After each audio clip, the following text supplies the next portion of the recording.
Broadcasting live. It's America's longest running talk show on computers. It's Computer America, bringing you the biggest names in technology with guest interviews, new products, and your emails. Listen live at computeramerica.com on any device around the world.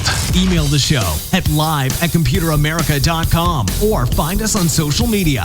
Be sure to check out our website for contests, giveaways, show notes, live video stream, podcasts, and more. You're listening to Computer America.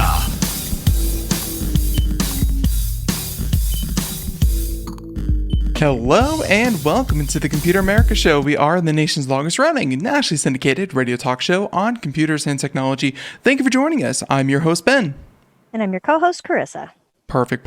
So everyone, welcome into today's show. Today on the program, we have computer and technology news, a full segment of it, and we have a lot of different stories and articles and, things that you really want to hear about.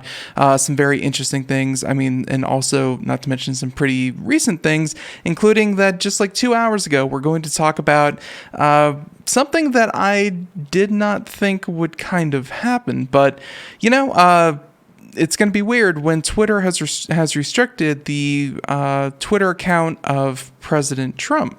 And of course, Twitter has always given them kind of preferential treatment because he is the president of the United States, and restricting his ability to speak to the nation is, a little bit of a fuzzy ground. So everyone, we're going to talk about a lot more, as well as the jetpack guy, and I'm assuming it's a guy, has made a resurgence, and just so much more. Everyone, computeramerica.com. That's where you'll find the show notes, past shows, future shows, all the shows. You can find it right there at our homepage. So, also you can find links to social media. You can find links to the audio archive, video archive, podcast, articles, reviews, show notes, and more. Everything again, Computer America. So, with that being said, Carissa, how you doing? Pretty okay. How are you? Not too bad. Happy to be here, and ready for computer and technology news. Me too. All right, let's go ahead and do it. So everyone, computer and technology news brought to you by Computer America.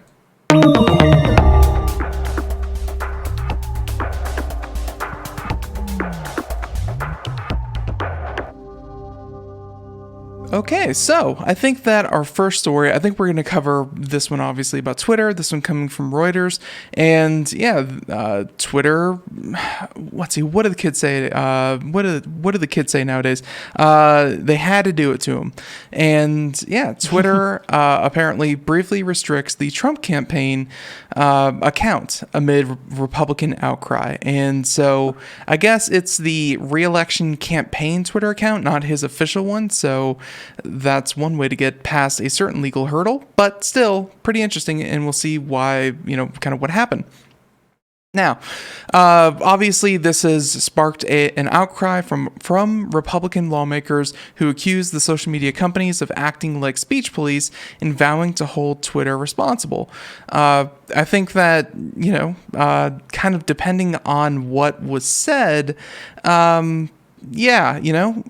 the U.S. legislators have been asking social media giants to be the speech police because, misinformation is spreading widely, and we have been looking to Facebook and Twitter to police their own communities as opposed to doing actual regulation. So let's talk about this and what happened. Twitter temporarily blocked the @TeamTrump account from sending tweets after it posted a video about Democratic presidential candidate Joe Biden and his son that said it violated his rules.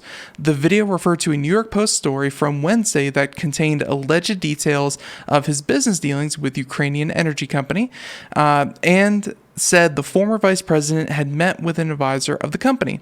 A Twitter spokesperson told Reuters early on Thursday that Team Trump account, as well as the accounts of the White House press secretary and the New York Post, had been blocked from tweeting due to the company's policies on hacked material and posting private information. He said that the accounts may need to delete the rule-breaking posts to continue tweeting. So, I guess they are Twitter's looking at this as leaking confidential or private materials that were, I guess, kind of acquired illegally, if that makes sense. Interesting. Yeah, so pretty obvious, and it just so happened that the people breaking the rules this time were such high-profile Twitter accounts. Now, the Trump campaign, with 2.2 million followers, was sending tweets again on Thursday afternoon. So this happened about 2 hours ago. It has since been reinstated. It said that the new tweet, it was reposting the video Twitter didn't want you to watch. A Twitter spokesperson told Reuters that the site would not take action as alterations to the video meant it no longer violated its policy. So it's not even so much about the content, it's that some of the information were personally identifiable. I'm sure it was things like phone numbers and whatnot. And I guess they since censored the phone numbers and deleted the hacked emails and things like that, and then it's okay to post. So the vast majority of the video was okay to post, just that one particular one. Well, I guess that makes sense. They don't necessarily want to keep people from spreading propaganda. It's just you can't do it with phone numbers and stuff. Yeah, they're not really acting as the thought police or the speech police. They're acting as the, hey, that's illegal information. You shouldn't be sharing that, police. Probably only because they have to do that because it's illegal. Yeah.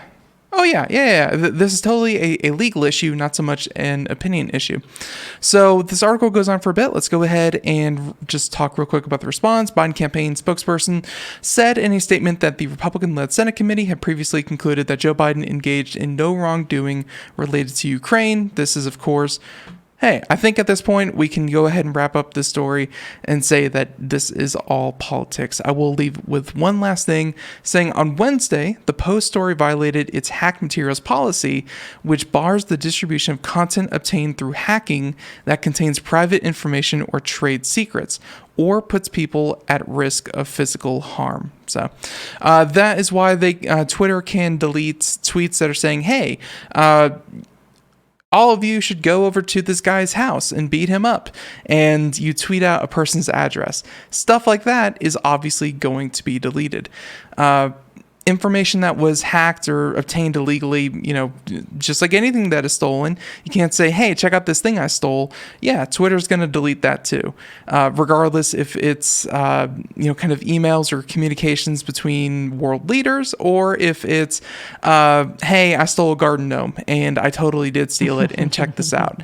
They're going to delete it. So that's what happened.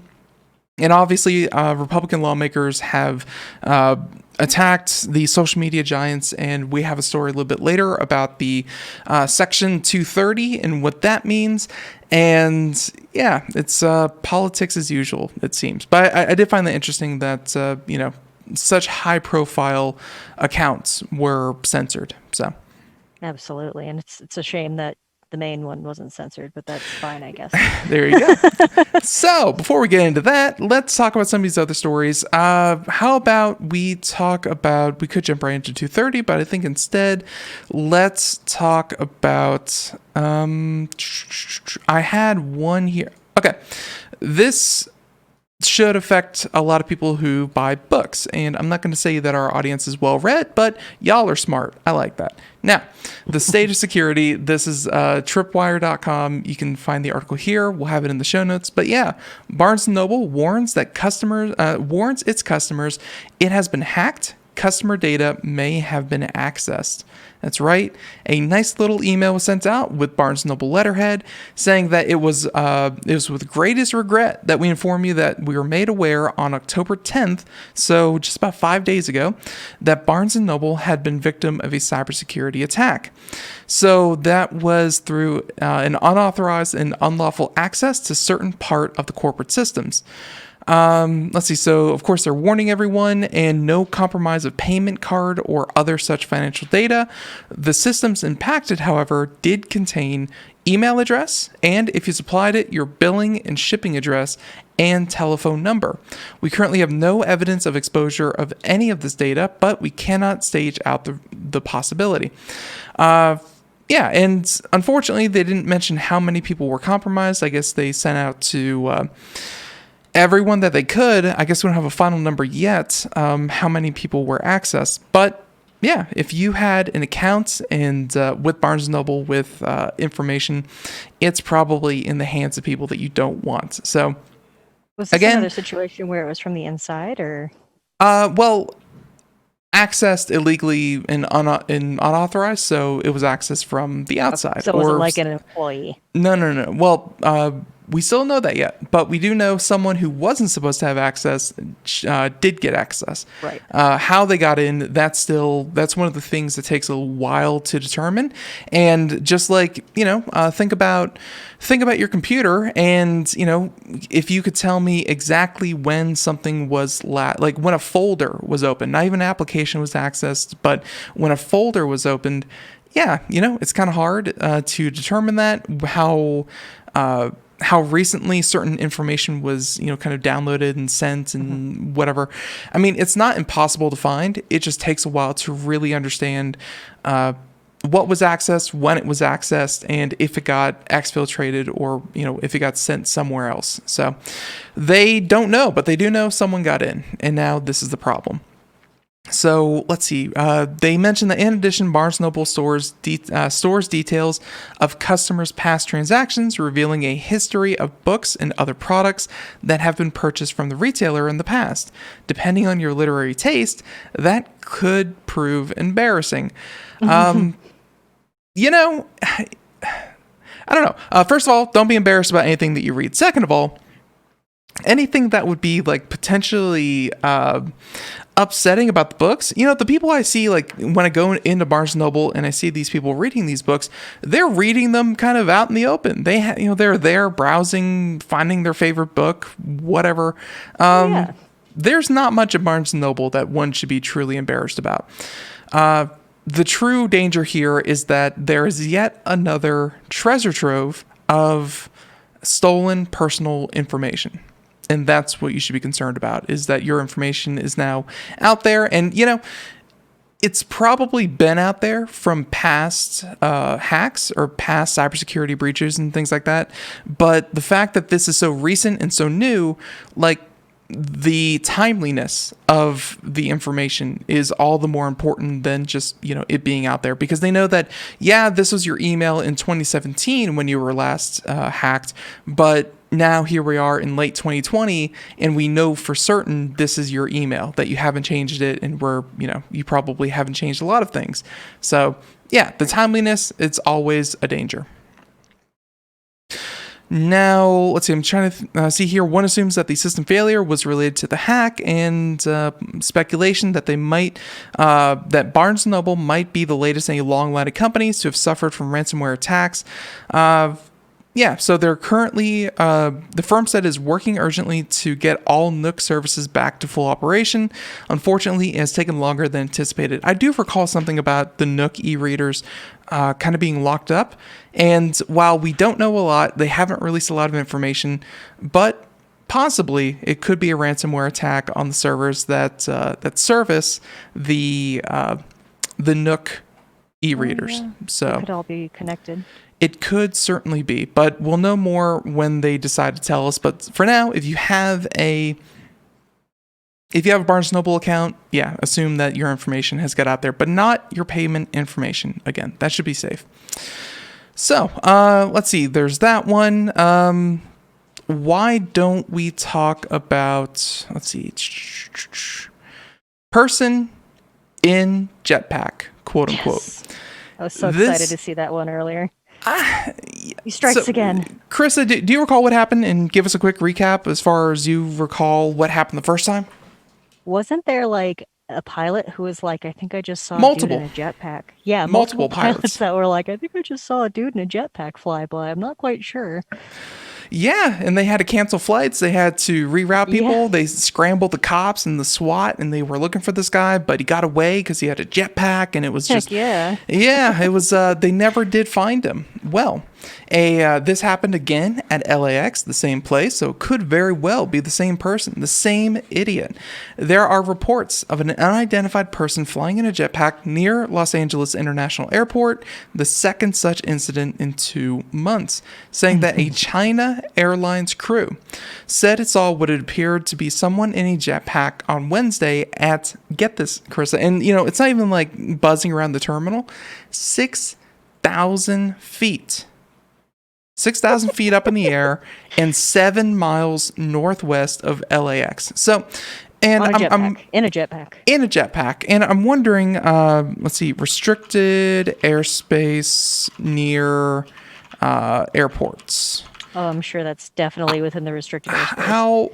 Yeah, and I'm trying to see, and I'm trying to see like how far does restricted airspace go? Because 7 miles from LAX, that might not be restricted airspace. Actually, I'm looking here. Recreational commercial drone pilots request authorization before flying within 5 miles of an airport or in controlled airspace. So you must contact the airport or air traffic control to fly within 5 miles. This gentleman was 7 miles away, so he might not actually be in trouble this time, being 7 miles away from the airport. But I would also argue 6,000 feet up in the air. Yeah, and planes Imagine are. your jetpack gets out. Yeah, there's that, and air. there's that, and then there's of course the idea that planes see you. That means that planes could theoretically also hit you. Because planes don't move slow. They move hundreds of miles an hour. And Right. I don't know how fast a jetpack is. I will give you that. But still, it seems like a risky proposition to fly 6,000 feet up in the air and, just miles away from one of the busiest airports in the country. So, anyways, here we are once again, 6,000 feet up, 7 miles away, northwest of LAX, and this is what the FAA said. The FBI is investigating this situation as well as the one in September. It's not clear if either incident posed any danger to the aircraft. A jetpack is a device usually strapped to a person's back with the use of jets of gas of liquid to propel the wearer through the air.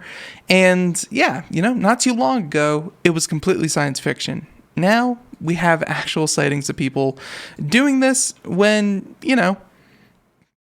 it's probably not legal because there is no regulation against or for jetpacks. Right. Because they project. Yeah, like they haven't really existed up until this point. Much like, and really this does remind me of like the self-driving cars of like 2011, 2012 with Google. They're like, oh, hey, our self-driving cars have driven 100,000 miles.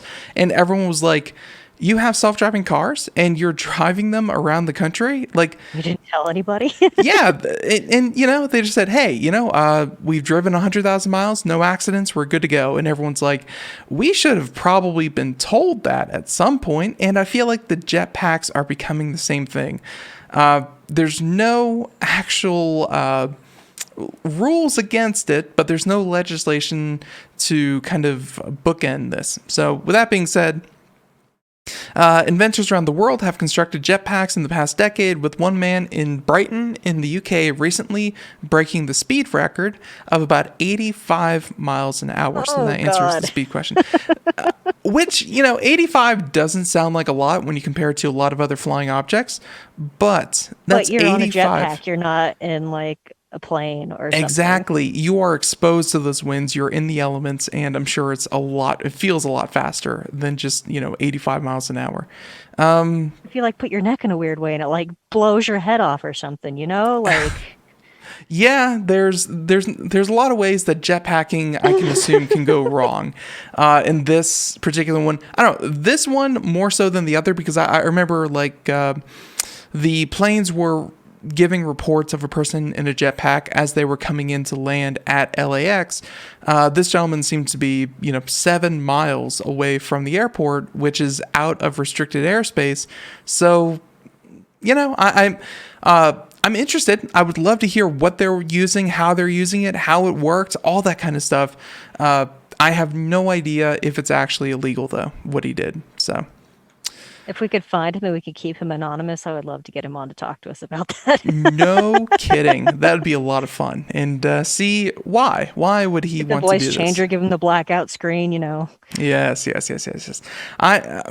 Okay, so if you're listening, Jetpack Dude, yeah, we got you. Come on. Now, I want to talk to you. Absolutely. Now, with, let's go ahead and talk about...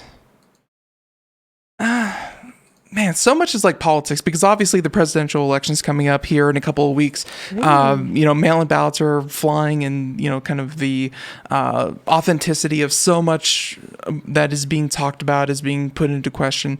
There's so much. I'm going to try to keep it light, but some stuff is going to sneak in, like our first story. But let's keep it light for this next one, and then we'll get back into that kind of stuff. The PlayStation 5, Carissa, have you always been? I know that you have a Switch, PlayStation or Xbox. What did you kind of grow up with? I know that you had a Nintendo as well, but yeah, PlayStation or Xbox. We had kind of some of each of them. Like when I was growing up, we had Game Boys, we had the first PlayStation, we had PlayStation 2s, we had the Xbox. So up until a certain point, I think it was about 14 or 15 when we got the Xbox. So it was PlayStation and like Nintendo up until then.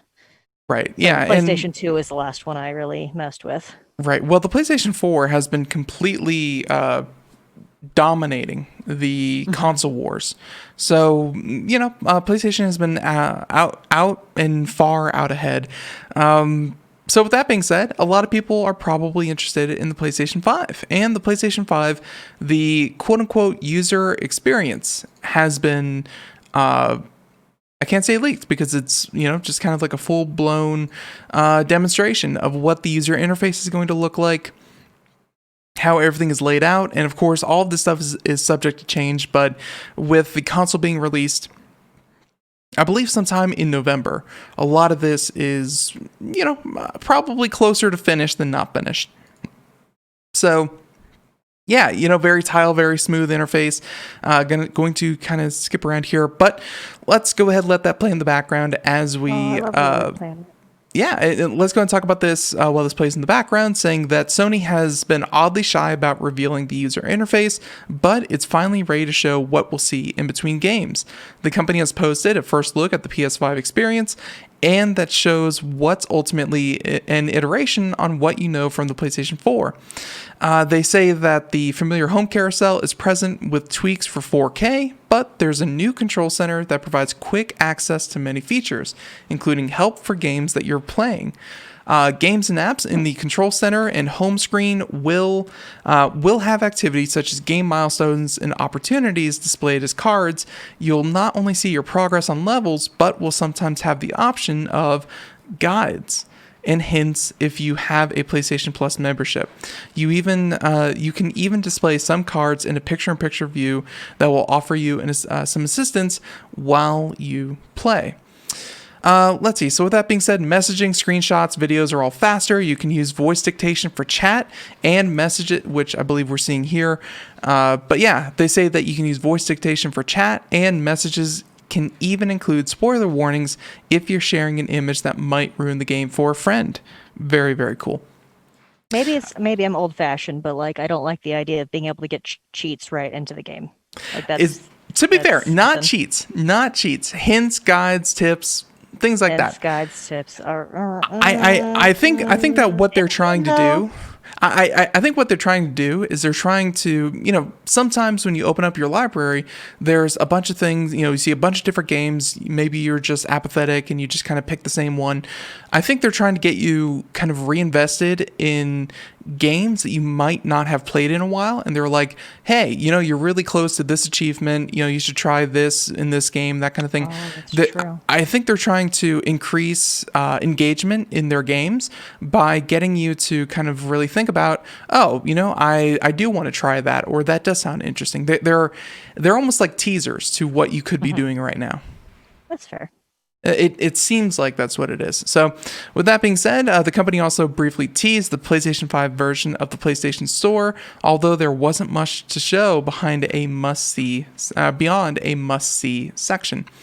So yeah, if you're interested about what PlayStation 5 is going to look like and you're just really itching for every little piece of information, then hey, this will definitely appeal to you. But for a lot of you out there, it's going to be like, well, give me the dang console. I really don't care what it's going to look like. So, right.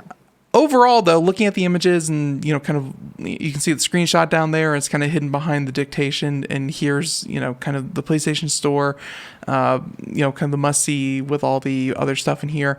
I mean, It looks slick, and at the same time, it looks ready for mobile, I guess is the best way I could say it. Tiles, cards, little icons. Yeah, it's looks very easy to port over. Excellent. So there you go. PlayStation. Go ahead and check that out. We'll have that in the show notes. But there you go. There's your PlayStation news. Now, let's see. One other thing we can kind of mention before this. Carissa, I'll go ahead and let you have first guess. Prime Day happened yesterday and the day before. So Tuesday, Wednesday of this week. Prime Day, that is where Amazon Prime was had discounts on a lot of products. Many of them their own products, but they, other retailers were encouraged to also list their products at a discount. And in some cases, not so much a discount, which we'll talk about a little bit. But anyways, Amazon says third-party sellers have made how much money, Carissa, during Prime Day? And again, this is third party, so not Amazon itself, but other companies. Third party. I'd say at least 100 million. That's a very good guess, because you're right. It has been at least 100 million. In fact, it has been $3.5 billion that third-party companies... I was going to say billion, and I was like, that's too big. It's Amazon. You always have to use the word billion. Oh my God. There's not much that Amazon does that is in the millions anymore. So, yep, third-party retailers have sold more than made more than $3.5 billion from Prime Day. So they have not disclosed total sales or its own revenue, but you can be sure, things went pretty well. They said that according to their own stats, in typical Amazon fashion, the company didn't disclose how much revenue it made during the 2-day event, nor did it say anything about sales. Amazon did mention that $3.5 billion worth of third-party sellers represented a 60% increase over the same period during Prime Day 2019. So, turns out during a pandemic, more people are selling on Amazon. Shocker. I know. All of you. Real amazed. shocker. Yeah. Amazon is on track to invest $18 billion in its medium-sized businesses to succeed in its store and design this Prime Day to support small businesses even more, including funding a promotion that helped drive over $900 million in sales for small businesses in the 2 weeks leading up to Prime Day. So with that being said, Amazon, as much as we talk about tech giants, Amazon has been growing exponentially ever since the pandemic. Like, it is definitely a winner when it comes to global pandemics. And this is just kind of more evidence that if you're not selling on Amazon, then you are missing out on a large portion of your audience. So absolutely. A lot of money. A lot of money was made, and not just by Amazon, but by a lot of different companies. So, okay, with that being said, let's go ahead and continue on here. Okay. Actually, this is pretty interesting. Carissa, how much have you been keeping up on Cyberpunk 2077? Not at all. Well, it's probably one of the most... should. Yeah, it's probably one of the most anticipated games. Fun fact, for those of you who don't know, Cyberpunk 2077 was first debuted, I want to say, at E3 either 2012 or 2013. Let's see, Cyberpunk 2077 first trailer. And it's 2013. been in development since then? Yes, the first time God. that people were teased and said, "Hey, this is a game you'll be playing here soon." 2013. Here we are in 2020, and it's still about to be released. Oh my God. This thing has been in development for longer than the next iteration of Elder Scrolls. I mean, this thing is just it's so so ready to come out, and so many people have been anticipating. Think about it. If you were, let's say, it has an 18 plus rating, which it definitely does have an 18 plus rating. If you were 10 years old when you first saw the trailer, you're now over 18 and you can now play it guilt free. That was one of the jokes. Is like they said that you have to be over 18 to play it, so they waited for their entire audience to be over 18 so that they could release it. Yeah, so this is from CD Projekt Red, and it turns out, this is the news of the day, Cyberpunk 2077 will hit Stadia the same day that it hits consoles and PC. Google Stadia is the cloud streaming service, the cloud streaming video game service, so that if you're playing on maybe not so powerful of a machine, or you'd like to still play it and kind of play it mobile or whatnot, Stadia has your back. And the fact that Cyberpunk 2077 will be released on Stadia is really a feather in the cap of Google that they're able to finagle that. Mm-hmm. So with that being said, the publisher said Cyberpunk 2077 would hit Stadia a little later than on PC, PlayStation, and Xbox. However, it'll be available on all 4 platforms.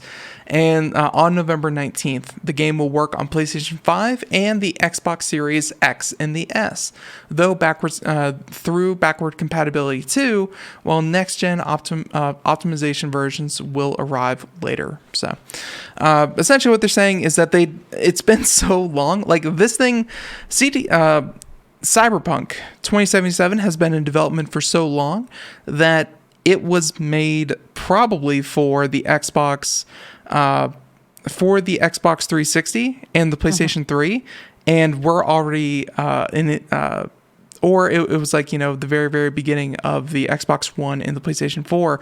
And yeah, now here we are on a completely different one. So they can be played on the next gen consoles, but it's going to be like a backwards compatibility thing.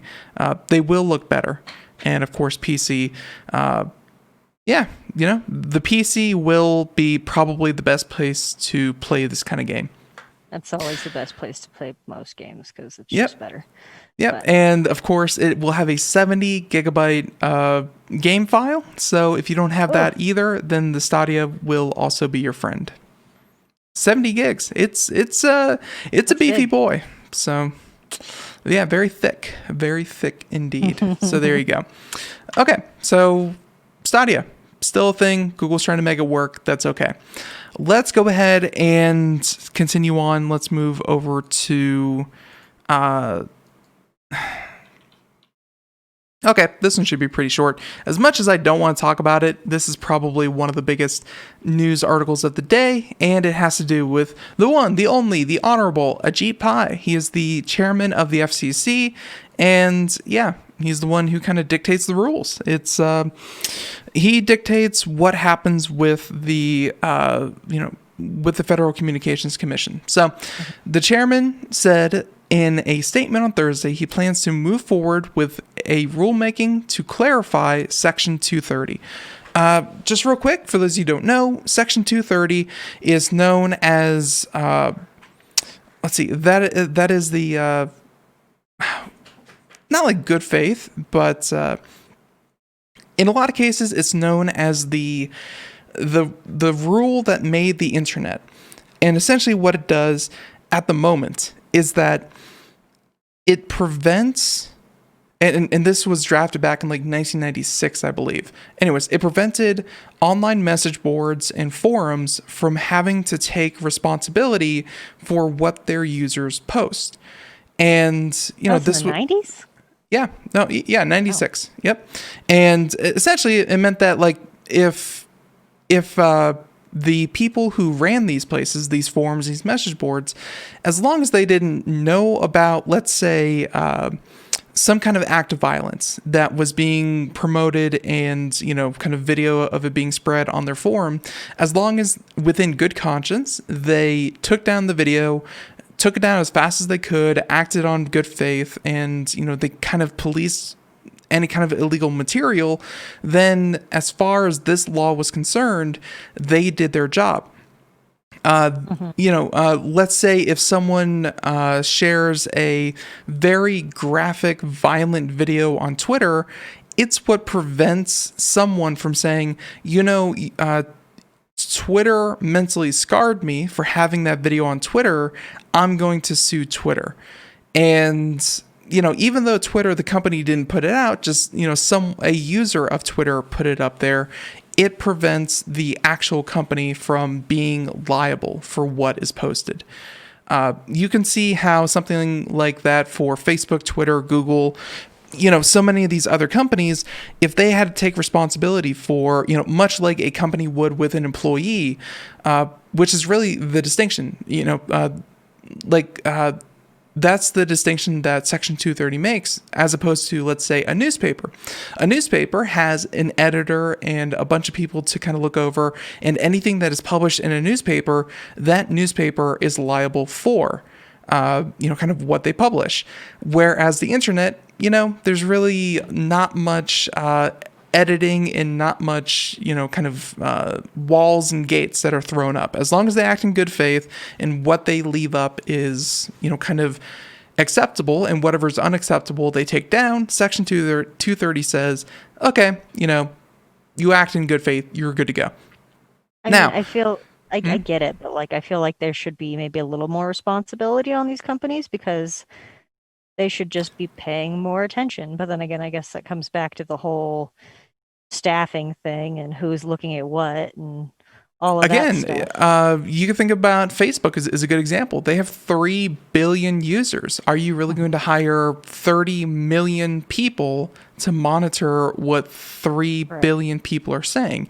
It has to be done through algorithms. It has to be done through automation. And unfortunately, automation is just not to the point where we need it to be. So they're trying their best, and I honestly believe that in some cases they don't, but in a lot of cases, they act quickly, especially when things kind of go viral. They act quickly in that regard.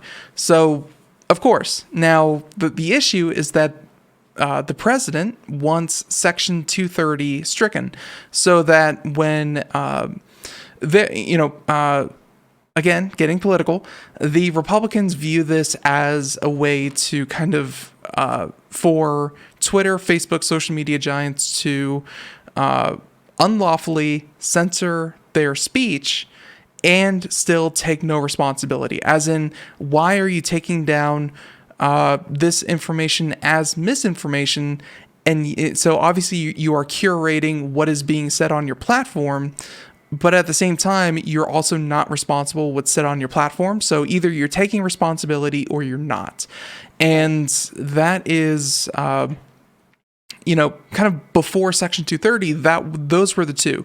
Carissa, if you can think about it like telephone companies, where, a telephone company, if you say the word poppycock, whatever, a word that you can't say, the telephone company is not going to censor the word as you are saying it, and the telephone company as it's transmitting it, it will not, censor the word. It is a common carrier, or not a common carrier. It is, kind of like a direct carrier. Everything that you say, telephone company has nothing more or less to say about it. It is going to directly transmit your words from one place to another. Communication. Yes. And then the other one is, again, like the newspaper, where you can say kind of whatever you want, but it's curated and you have to take responsibility for what you said. The internet was built on this idea of kind of a middle ground where, you have the freedom to put up any kind of information that you want. No one's really going to censor that. But if it is, kind of really egregious, like let's say child pornography or something like that, yeah, that's going to get taken down immediately. And any good carrier, domain server, whatever, they're going to censor that. So the newspaper route and the telephone route, neither one of those would have made the internet what it is today. Section 230 really kind of allowed the internet to grow like we expect it to. Now they're looking to revisit it and, again, strike it. So it's going to have big implications, and I would not be surprised that if it were changed, I mean, we're talking about years-long legal battles, because if it were changed to make the internet one or the other, that would be the downfall of all social media, for better or worse, however you think about it. These multi-billion-dollar companies would suddenly have to stop overnight. Like Facebook, Google, Twitter, all of them would have to just immediately cease and desist and just stop everything. Social media, as we know it, would just end, because no company is going to take responsibility for what every one of its users post. And at the same time, they're not going to be liable for, kind of as a common carrier and just let everything go haywire at the same time. So Right. this is really big. This has really big implications, and I'm very interested to see what happens. Now, let's go ahead and get some quotes from Ajit Pai. Social media companies have a First Amendment right to free speech, but they do not have a First Amendment right to a special immunity denied to other media outlets, such as newspapers and broadcasters. Pai's latest statement comes as President Trump and other Republicans have issued renewed calls for Section 230 to be revoked after Twitter and Facebook moved to stop a New York Post story that claimed to incriminate Joe Biden. Section 230, considered by many to be internet's most important law, which, again, it's kind of what made the internet what it is a provision of the Communications Decency Act, that's what it's called, which protects social media companies from being legally liable for what their users say or do on the platform. But it's also become a frequent target for Republicans and Democrats alike, who argue that the law gives too many protections to social media companies. Yeah, redefining the scope, obviously what happened in 1996 doesn't necessarily mean that, hey, here we are in 2020, the same rules should apply. Let's go ahead and redefine these things. And by the way, since I picked this story about an hour ago, at the bottom it said in development, and it looks like I just refreshed the page and they wrap it up with... they wrap it up with this, saying that in a statement, Pai said that all three branches of government have expressed serious concerns about the law and that the FCC has the legal authority to interpret Section 230, which it does. It's not immediately clear what aspects of the law that Ajit Pai intends to clarify or how such actions could impact social media companies like Facebook and Twitter.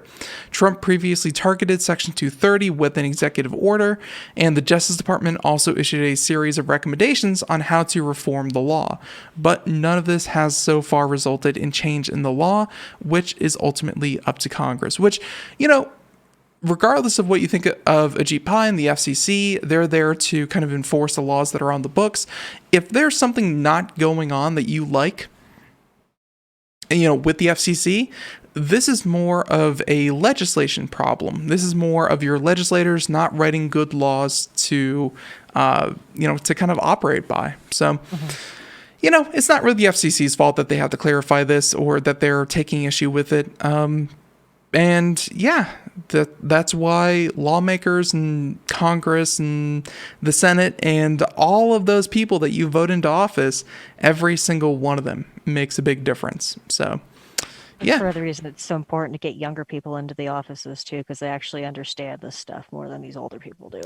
Yeah, for sure. Although I would say that Ajit Pai is not older by any means. I would say that he's more. No, of course, but he's definitely like a middle-aged guy. But I would say he's more of, the issue that Ajit Pai, that a lot of people had with him when he was first kind of considered for the position, was that he was an industry insider. He worked for Verizon for 20 years. He worked as a lobbyist for the cell phone companies and cable companies. He was very much a part of the ecosystem that bred, kind of everything that's wrong with monopolies and, telecommunications industry.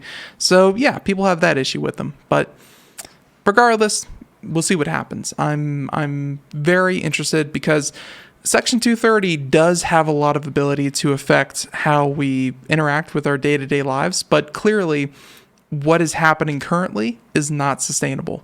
So yeah, I'm interested to see what happens with all that. So, okay. Now, with that being said, let's go ahead and continue on here. How about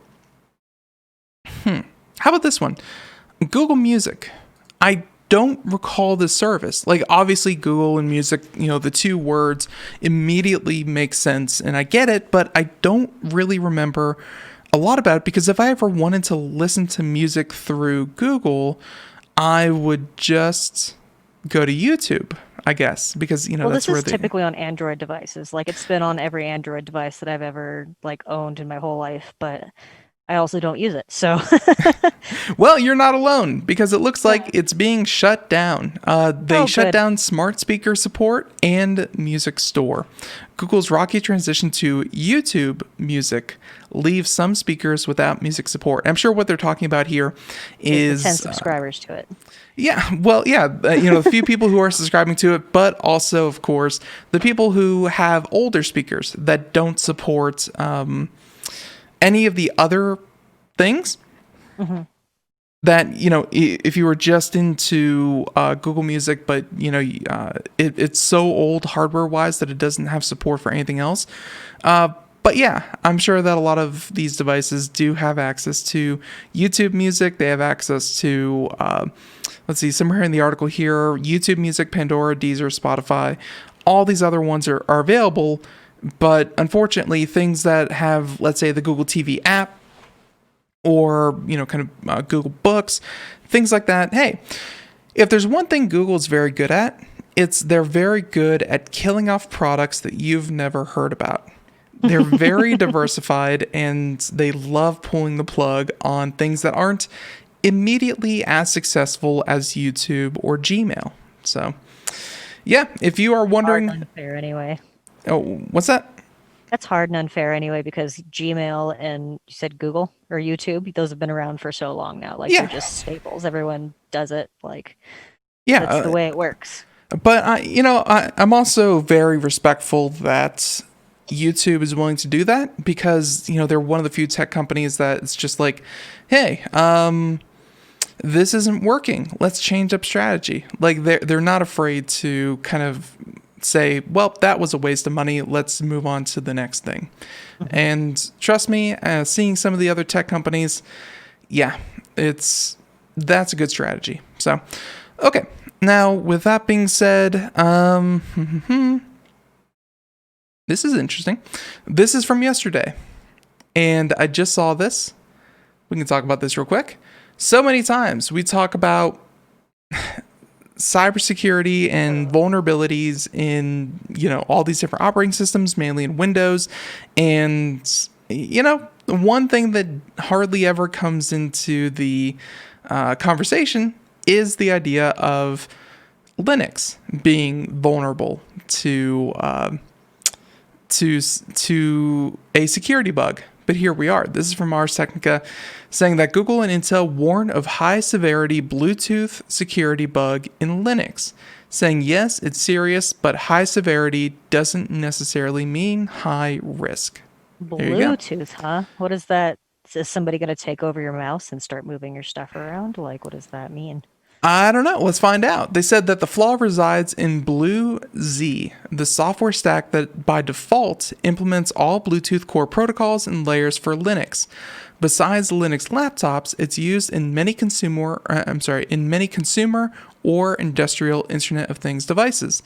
It works with Linux versions 2.4.6 and later. So this is a very widespread flaw because you think that you don't use Linux, but at the same time, a lot of Internet of Things devices. Turns out, when you're making a $10 webcam, you don't want to use a full-blown $130 distribution of Windows 10.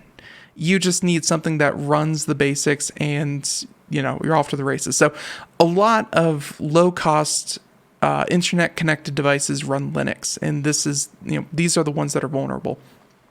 So far, little is known about bleeding tooth. Ew. But that's the name of the flaw, the name given by Google engineer Andy Wynn, who said in a blog post, that will be published soon. A Twitter and YouTube video provide more details and give the impression that the bug provides a reliable way for nearby attackers, because Bluetooth, you need to be within 15 to 30 feet, nearby attackers to execute malicious code of their choice on vulnerable Linux devices that use BlueZ for Bluetooth.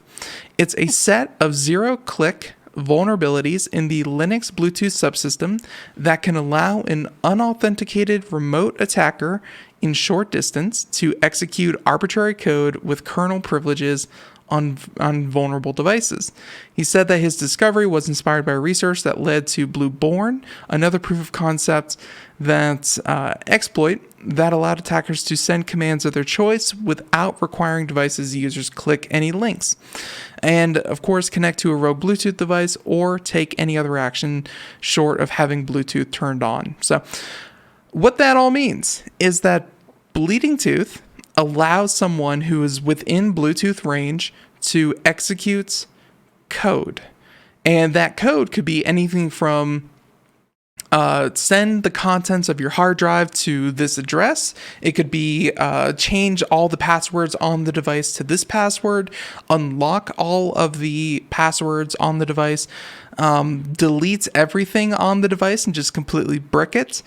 Yeah, there's a lot of things you could do by just running arbitrary code. And of course, another thing could be, send all this information to someone else as you create it. So someone could be, looking at all the information that is being captured by this device. So not good. Not good. It's so creepy because you could be literally sitting in a room with somebody and have no idea that they're doing that. Yeah, for sure. They even have an example here, Bleeding Tooth, the zero-click remote code execution. Nice little video here where they have one desktop and another desktop, kind of connecting to the Bluetooth. And yeah, right there, looks like they are getting into the root, and they're able to open up the calculator. You can see there, you could do things like opening up a browser, of course with Elite. Yeah, so you could open up a browser, you could open up any other programs, you could do anything you want, pretty much. That's the point. Now, Intel, meanwhile, has issued this bare bones advisory that categorizes the flaw as privilege, escalation, or information disclosure vulnerability. The advisory assigned to a severity score of 8.3 out of 10 and one of 3 distinct bugs that compromise Bleeding Tooth. So essentially what they're saying there is that this is severe because anyone who attempts to use it is going to get a lot of access to your device. But the obvious drawback here, Carissa, is that you have to be within pretty much eyesight to use this kind of thing. So if you see someone sitting in your driveway, tapping away at a laptop in the driver's seat while, things are going haywire in your house, yeah, you're going to know who's doing it. The risk is pretty low, but it's a proof of concept. It looks like security researchers have figured this one out, and they're releasing it to the public so that everyone knows what's going on. So now, with that being said, no reason to panic, and let's go ahead and talk about this real quick. The lack of details aside, there's not much reason for people to worry about this. Like almost all Bluetooth security flaws, it's a proximity to a vulnerable device. It also requires highly specialized knowledge and works on only a tiny fraction of the world's Bluetooth devices. Those limitations greatly reduce the number of people, if any, who are in a position to successfully carry out an attack. Carissa, a little while ago, there were some security flaws from Intel. I don't know if you recall hearing about these, but they were Go something and Afterburn or something like that. Mm-hmm. Anyways, and everyone was talking about how it was this huge problem. And, Intel took it seriously. A lot of their chips permanently had to take off the caching predictive elements to them that gave them such a security boost, or I'm sorry, not a security boost, a performance boost. Pretty much every processor developed in the last 10 years lost about 15% of its compute power because of these vulnerabilities. It had a real world effect, but the amount of times that it was actually used and actually implemented, to steal any kind of information was probably in the neighborhood of 0.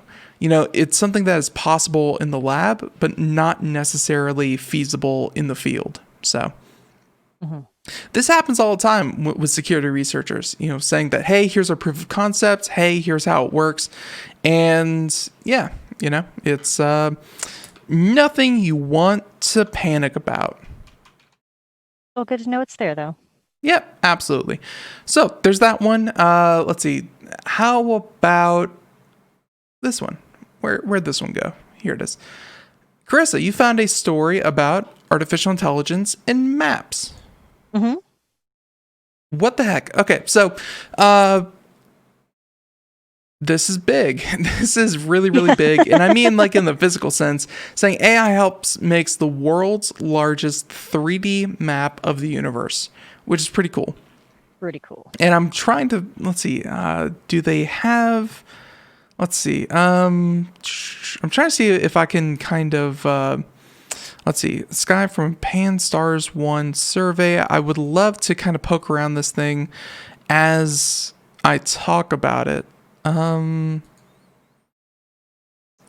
Would this be it? No. Oh my God. Scientific stuff is so hard to read sometimes. I'm so lost at this. So anyway, scientists at the University of Hawaii or however you say it, but as someone who's not from there, Hawaii, at the Manoa Institute for Astronomy, produced the world's largest 3D astronomical imaging catalog of stars, galaxies, and quasars using artificial intelligence. So seems like a good use of AI.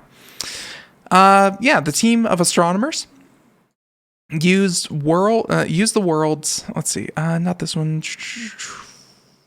Actually, yeah, this is from a little bit ago. Okay, anyways, produced the world's largest 3D catalog. The team of astronomers used the world's largest deep multicolored optical survey produced by the Pan Stars Observatory in Maui to develop the map. They fed an algorithm spectroscopic measurements to accurately determine definite object classifications and distances between celestial objects. Essentially, the study found the AI or machine learning approach achieved an overall classification accuracy of 98.1% for galaxies and 97.8% for stars and 96.6% for quasars. And galaxy distances were accurate to almost 3%. So that means pretty good. It is and it isn't. Whenever I think about percentages, I always go back to the early days of optical character recognition and, kind of speech dictation. Carissa, I mean, think about, let's say your average article is, let's say 500 to 600 words. And, 97% sounds like, pretty good accuracy. But even something like that, you're looking at, 15 to 18 words that are completely messed up and, just not the right word. And, within a sentence, that is going to start adding up very, very quickly. So that's true. 96, and that's just, for a little article with a couple hundred words. Now we're talking about thousands and millions of stars and galaxies and quasars. Obviously not the majority, but a good portion. 3% of 100 million is still, you're still looking at 3 million inaccuracies in something like this. But it is the best thing that we have when it comes to the largest. And, something of this size, it is probably the most accurate of anything this size. So there you go. Mm-hmm. Let's see. So the team leveraged these spectroscopic training set of almost 4 million light sources to teach the neural network to predict source types and galaxy distances while correcting for light extinction by dust in the Milky Way.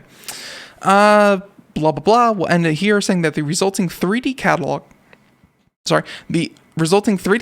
is approximately 300 gigabytes in size, and science users can query the catalog through the Mass Cast Jobs SQL, of course, who doesn't go there all the time, interface, or download the entire collection as a computer readable table. That beautiful table. But yeah, it's pretty darn cool. And one of the best things that AI is good for is taking large data sets and turning it into something that humans can understand. So very, very good application. See that table. Yeah, it's stuff, you can see it, but personally, I don't think I have time to sit down and look at a 300 gigabyte table. And actually, that is the wrong music. Get out of here. That is the right music. Very loud though. So perfect. We'll leave it right here. everyone, music means that we're done. So some of the stories that we didn't get to, we have a lot coming out about the PlayStation, the Xbox, and more so, I'm sure, as the holidays approach. We have everything from, let's see, this one about YouTube bans misinformation about the coronavirus and, of course, the vaccine. We have all that and more. We'll have it in the show notes. And Carissa, we're about done for the day. All right. That was a good show. Absolutely. So everyone, if you want to find out more, computeramerica.com. And until next time, thank you for tuning in. Thank you for listening. Hey, we hope you have a great day, and we'll catch you here Monday through Friday, 4 p.m. to 5 p.m. Eastern. And everyone, have a great one. Bye. See you later.